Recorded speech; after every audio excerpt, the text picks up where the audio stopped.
വേൾഡിൽ currently one of the most fan following ആയിട്ടുള്ള ഒരു വെബ് സീരീസാണ് നെറ്റ്ഫ്ലിക്സിൻ്റെ സ്ട്രേഞ്ചർ തിങ്സ് എന്ന് പറഞ്ഞ സീരീസ്. ഇപ്പോൾ 2016 കുറച്ച് കുട്ടികളുമായിട്ട് സ്റ്റാർട്ട് ചെയ്ത ഒരു വെബ് സീരീസ് ആയിരുന്നു അത്. അപ്പോൾ സ്റ്റാർട്ട് ചെയ്തപ്പോൾ തന്നെ അത്യാവശ്യം ഫാൻ ഫോളോയിങ് വന്നു.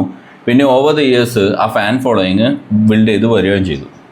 അപ്പോൾ ഈ സീരീസിൻ്റെ ഏറ്റവും വലിയ ചലഞ്ച് എന്തായിരുന്നു എന്ന് വെച്ച് കഴിഞ്ഞാൽ, ഇപ്പോൾ ഇവർ ഓരോ സീസണിൻ്റെ ഇടയിൽ എടുക്കുന്ന ബ്രേക്ക് ഭയങ്കര ഹൈ ആണ്. ഇപ്പോൾ 2-3 ഇയേഴ്സ് ബ്രേക്കൊക്കെ ആയിട്ടാണ് ഓരോ സീസൺ അവർ കൊണ്ടുവരുന്നത്.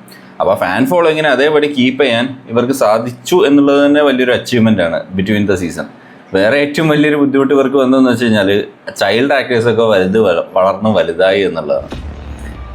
സോ അതിൻ്റെ സീസൺ 5 ഇപ്പോൾ November 26 ഡ്രോപ്പ് ചെയ്തു. സീസൺ 5ൻ്റെ Part 1 ആണ് ഡ്രോപ്പ് ചെയ്തത്. So I decide to give to go. So let's just review Stranger Things season 5 Part 1.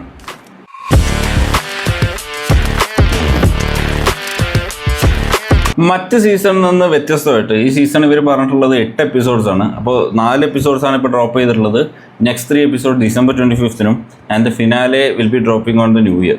പക്ഷേ ഈ എപ്പിസോഡ് ലെങ്ത്ത് ബാക്കി സീസൺസിനെ അപേക്ഷിച്ച് ഭയങ്കര ലോങ് ആണ്. അതായത് ഇപ്പോൾ ആദ്യത്തെ 4 എപ്പിസോഡ്സ് ആണെങ്കിൽ പോലും സെക്കൻഡ് എപ്പിസോഡ് മാത്രമാണ് 1 hour താഴെ റൺ ടൈം ഉള്ളത്. ബാക്കി എല്ലാത്തിനും അത്യാവശ്യം റൺ ടൈം ഉണ്ട്.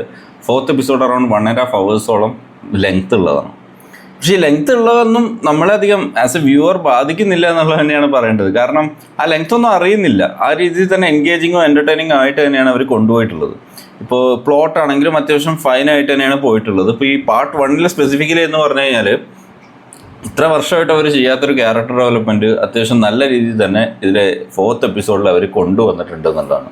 സോ അതൊക്കെ അത്യാവശ്യം രസമുണ്ടായിരുന്നു കണ്ടിരിക്കാൻ വേണ്ടിയിട്ട്. പക്ഷേ ഇതിൽ ഏറ്റവും മേജറായിട്ട് എനിക്ക് തോന്നിയൊരു പ്രോബ്ലം ഇവരുടെ പ്രായം തന്നെയാണ്. എന്ന് വെച്ചാൽ കുട്ടികളായിട്ട് ഇവരെ കൺസിഡർ ചെയ്യാൻ പറ്റുന്നില്ല എന്നുള്ളത്. ഇപ്പോൾ എസ്പെഷ്യലി ഡസ്റ്റിനൊക്കെ എന്ന് വെച്ചാൽ നല്ല പ്രായം തോന്നുന്നുണ്ട്. അപ്പോൾ അങ്ങനത്തെ ഒരു ഫാക്ടർ മനസ്സിനെ പാകപ്പെടുത്തിയെടുത്ത് കണ്ടു കഴിഞ്ഞാൽ വലിയ പ്രശ്നം ഉണ്ടാവില്ലെന്ന് തോന്നുന്നു. അല്ലാത്ത പക്ഷം അതൊരു എന്താ പറയുക, ഒരു ബുദ്ധിമുട്ട് തോന്നിക്കുന്നുണ്ട്. സ്റ്റോറി ലൈൻ അറിയാലോ. പിന്നെ വേറൊരു മേജർ നെഗറ്റീവ് എനിക്ക് പറയാനുള്ളത് ഇവരുടെ ഒരു ആൾക്കാരെ കൊല്ലാനുള്ള ഒരു പേടി. അതായത് മേജർ ക്യാരക്ടേഴ്സിനെ ഒരു തരത്തിലും ഇവർ കൊല്ലാറില്ല. അത് ഇവിടെയും തുടരുന്നുണ്ട്. മേജറോ സൈഡോ അവർ ഭയങ്കര മടിക്കുന്നുണ്ട് പൊതുവെ. അങ്ങനത്തെ ആ 2 ഫാക്ടേഴ്സ് മാറ്റി നിർത്തിയാൽ എൻ്റർടൈനിങ് ആയിട്ടുള്ള തന്നെയാണ്. So I M waiting for Part 2. കണ്ടവരാണെങ്കിൽ കാണാം. It's really entertaining.